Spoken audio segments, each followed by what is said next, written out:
Okay, so there's a major digital shift happening right now for South Africa's nonprofit sector, and it's a big one. The tax authority, SARS, has just completely digitized the entire process for getting tax-exempt status. If you're in the nonprofit world, you absolutely need to know what's going on. So yeah, if you're involved with a nonprofit, a public benefit organization, a charity, maybe a community trust in South Africa, this is for you. The rules of the game have just been completely rewritten. And I'm not talking about a small tweak here. The entire system is moving from that old world of paper and queues to a new, fully digital framework. What used to be a really slow, manual process is now all happening online. Now, to really get how big of a deal this is, we've got to look back at how things used to be. And honestly, it was kind of a nightmare. Just imagine it. Stacks and stacks of paperwork, waiting in long queues at government offices, and just unpredictable delays. The old system was entirely paper-driven, which, created all these bottlenecks and headaches, especially if you were trying to coordinate across different provinces. But now, all of that is changing. SARS has rolled out a modern, digital solution that's designed to streamline the whole thing. On March 2nd, 2026, SARS officially flicked the switch on a new online application system for what they call Tax-Exempt Institutions, or TEIs. And this isn't just some small update. It's a huge step towards a fully digital future for nonprofit compliance.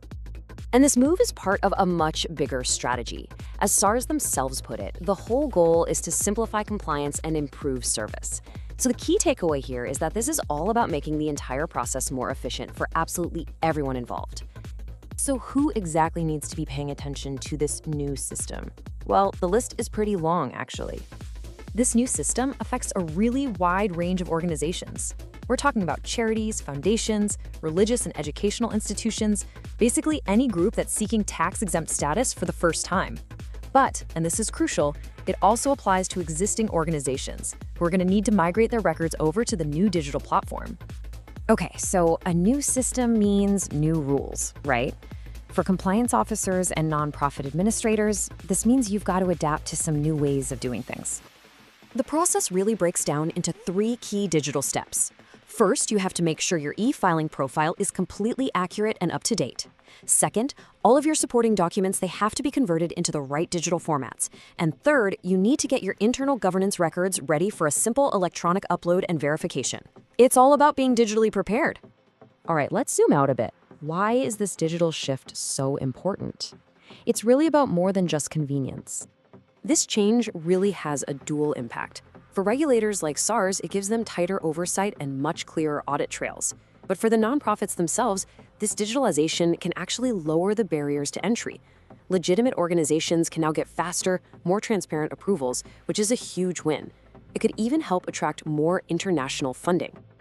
And, there's a really positive ripple effect here.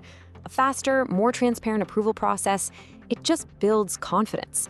For funders and social impact investors, that increased trust makes it so much easier to partner with and invest in the organizations that are doing all this important work.